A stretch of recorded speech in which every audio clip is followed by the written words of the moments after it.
entre nós para nos dar conta de mais um livro. Depois do livro Aqui Entre Nós, lançado no início deste ano, o final do ano vai dar luz a uma outra obra.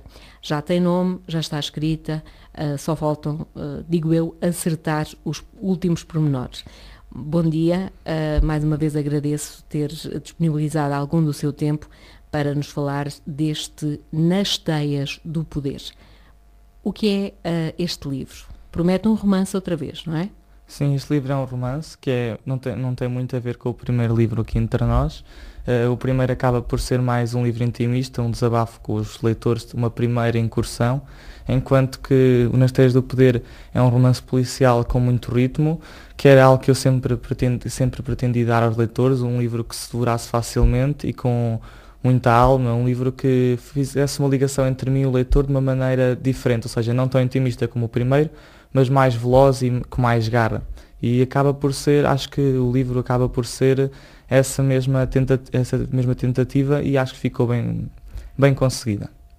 Muito bem, portanto, no final do ano vai ser, tudo indica, final de outubro, princípio de novembro, vai ser feita a apresentação pública. Sim. Por enquanto ainda não tenho a certeza, mas pelo menos as duas pessoas que escreveram o prefácio, o Lohan Filipe e o Ricardo Pérez, pelo menos um deles irá estar presente na apresentação. E estamos agora a ultimar os últimos pormenores, como é que vai ser, como é que se a editora vai estar presente ou não, mas em princípio tudo se vai encaminhar para uma apresentação diferente. É isso que se espera também de um autor que podemos considerar diferente, porque embora haja muitas pessoas hoje em dia a escrever e a passar para o papel aquilo que sentem, mas não é muito comum ver um jovem de 16 anos lançar no mesmo ano dois livros que nem sequer são edição de autores, porque ao serem edição de autores, ok, nós temos o dinheiro, dispomos dele mas há aqui uma editora interessada e que tem agarrado os projetos do Fernando. Que sabor é que isto tem? Já tem um sabor de vitória, não é, Fernando? Sim, de vitória. E num mundo tão complicado neste momento como é o mundo literário, como está o mercado editorial, em que se edita tudo um pouco, mesmo que eu acho que não tem muita qualidade, porque tornou-se quase um interesse meramente financeiro, acho que é sempre bom tentar triunfar e tentar encontrar as melhores propostas possíveis. E não é bom receber uma proposta, bom é conseguir chegar à nossa caixa de correio e ter lá 10, 15 propostas e podermos dispor de um leque de opções muito grande e é saber que a nossa obra está a ter valor e as pessoas estão a dar valor. Tanto que a primeira editora que editou o primeiro livro nem é a mesma que vai editar agora este segundo. Isso é fantástico. E o que é que sente um jovem nesta idade que tem ainda muito trilho pela frente quando abre a sua caixa de correio e tem essas 10, 15 propostas para o lançamento de um livro?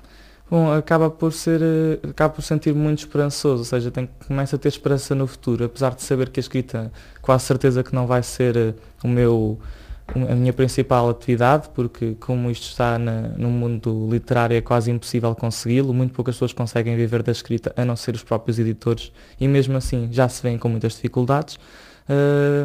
Penso que poderá ser, quem sabe, um hobby em que eu me dedique com muita efusividade e talvez, quem sabe, consiga editar um livro, pelo menos um livro por ano ou em 2 anos. Bem, a este ritmo até vai conseguir editar 3, porque há pouco estávamos em off e estávamos a conversar sobre a possibilidade de, nas gavetas do Fernando, haver já material para uma terceira obra. E o Fernando disse, quem sabe, fez aquela cara de que já está tudo arrumado, mas eu ainda não vou dar, digamos, o ouro ao bandido. Mas, de qualquer forma, já podemos acreditar que há material, pelo menos, para uma terceira obra. Talvez até se possa dar um número de mais 3. Este rapaz quer me matar antes do tempo, é isso que ele quer fazer. E os próximos livros serão romances? Já têm um tema, obviamente, se eles estão escritos já têm um tema. Podemos já levantar assim uma paginazinha só? Sim, vão ser todos muito diferentes dos outros anteriores, ou seja, eu não quero que as obras caiam num comum, quero que sejam sempre diferentes. Um terá mais a ver com a área que eu gosto de desenvolver na tribuna, ou seja, que é o jornalismo desportivo.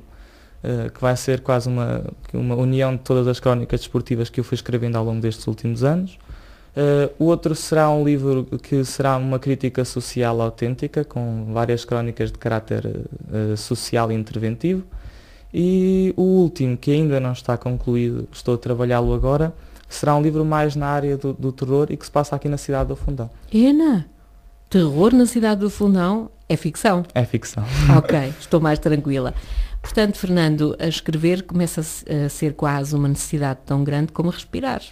Sim, faço isso quase todos os dias, e não digo todos os minutos, mas pelo menos uma vez ao dia gasto 1 hora a fazê-lo, porque acho que só desenvolvendo a escrita e treinando-o todos os dias é que podemos tornar-nos grandes escritores. E o que é que as críticas deste livro, que foram boas, deste primeiro, ainda estou a falar aqui entre nós, como é que funcionaram para que o Fernando siga em frente e tenha essa vontade de escrever mais? Bom, se eu tivesse levado essas críticas positivas muito a sério e muito a peito, talvez tivesse continuado a fazer muito o mesmo. Mas acho que essas críticas ainda me levaram a tentar superar mais as minhas capacidades e a tentar fazer melhor. Daí ter passado de um livro poético para um livro de romance, ter aceito esse desafio em tão poucos meses, em 3, 4 meses no máximo. E é isso que agora me está a levar, mesmo que as críticas a este livro agora também sejam boas, eu também quero sempre superar-me e tentar sempre algo mais. Mas para um jovem é fácil, quando o Fernando diz é bom abrir a caixa do correio e ter 10, 15 propostas, para se chegar a esse patamar tem que se trabalhar muito. Sim, tem que se afirmar, tem que se bater a muitas portas e tem que se ouvir também muitos nãos. Sim, principalmente não se pode desistir. E não é por não ouvirmos por ouvirmos o não ou por não ouvirmos o sim logo imediatamente que vamos desistir. Basta dizer que ainda houve 2 ou 3 editoras que ao início não aceitaram o segundo livro, porque ainda faltava afinar alguns pormenores, mas não desistindo e tentando sempre melhorar o livro, acabou por se tornar um sucesso, porque tive mesmo muitas propostas e foi muito complicado decidir. Acabei de decidir agora a última, quem é que ia editar o livro, e faltam 2 meses e só agora é que eu consegui tomar essa decisão. Uhum. Quem é que é fundamental neste trilho? Os pais, os professores, a formação de base, não é? Sim, então, a minha família é muito importante, porque eu acho que acabei por me tornar como sou, principalmente pelo ambiente cultural em que vivi. Ou seja, a minha família sempre viu muitos filmes, sempre fomos a muitos lados, conhecemos muitos lugares, sempre lemos muitos livros diferentes, e acho que essa diversidade cultural em que nós estávamos inseridos acabou por influenciar positivamente. Sim. Até o caráter, não é? Também. E os meus professores, claro, também foram muito importantes, principalmente a professora primária, porque é a nossa primeira experiência com a escola, e passei 4 anos inteiros com ela, e acho que foi muito importante o apoio que ela me deu. Que grande elogio à professora primária, sim senhor. Em relação a este primeiro livro, que balanço é que podemos fazer? Foi lançado em maio? Em junho. Em junho, em final de maio, princípio de junho.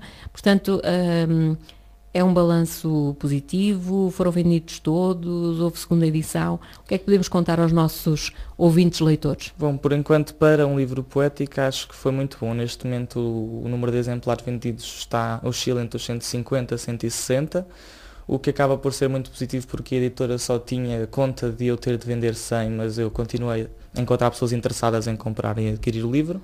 E espera-se que até ao final do ano não se consiga esgotar a segunda edição, mas que se fique muito próximos dos 200 exemplares, o que para um livro poético é quase inédito. Aliás, há pouco os dois trocávamos esta ideia de que ainda, muitas vezes, a poesia continua a ser o parente pobre da literatura, não é? É, tanto que quando eu enviei o primeiro livro de poesia para algumas editoras, já não foram tantas as que me responderam. Aliás, é impossível comparar as propostas que me fizeram para o primeiro livro com as que fizeram para o segundo, porque até as editoras têm mais confiança em editar um romance e em saber do sucesso do romance do que propriamente um livro poético. Às vezes até eu me sinto dentro desse mercado e consigo percebê-los, porque muitas vezes se me dissessem para eu comprar um livro de poesia, eu provavelmente não ia fazê-lo com tanta efusividade do que se fosse um romance. Se fosse um romance, até eu próprio me predispunha a comprar muitos romances, que é o que eu costumo fazer. Muito bem. Meu querido amigo, espero que o sucesso continue a ser palavra de ordem. Nas teias do poder podemos levantar mais um bocadinho o véu e descrever não digo ao pormenor, mas 2 ou 3 linhas para a pessoa saber qual é o fio condutor desta história e levá-lo a adquirir. Por falar em adquirir, ainda temos que fazer também uma pergunta relativamente a isso. Qual é a noção que as pessoas têm que ter deste novo livro? Bom, este livro começa na cidade do Porto, que é uma cidade que eu venero muito, na Avenida dos Aliados, que é um ponto que toda a gente conhece, e acaba por se tornar numa epidemia nacional, mas que acaba por ser evitada por um médico que depois logo vão perceber como é que ele conseguiu. Mas essa epidemia vai acabar por ser apenas um acaso, porque o interesse mesmo do livro e o tema fundamental do livro vai acabar por ser uma vingança amorosa, por assim dizer, com muitos anos, de um ser obsessivo e talvez muito psicopata.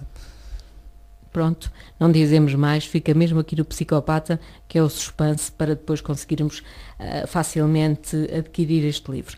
Onde é que eles podem ser encontrados? Tanto o primeiro como este ainda não está nas livrarias, obviamente, ainda não está nos escaparates, mas o primeiro ainda continua disponível para as pessoas poderem adquiri-lo? Sim, sim. O primeiro podem contactar diretamente comigo, pela internet, pelo meu número de telemóvel, que eu continuo a vendê-lo, apesar da editora também o vender em 2 pontos do país, em Lisboa e no Porto, ou seja, não tem uma distribuição assim tão grande. O segundo, e já sei em que sítios é que ele vai estar disponível, além de estar disponível também nessa livraria no Porto e em Lisboa, vai estar em todas as FNACs e nos El Corte Inglês do país. Fiquem atentos a uma livraria próximo de vocês, já a partir do mês de novembro. Fernando, muito obrigada.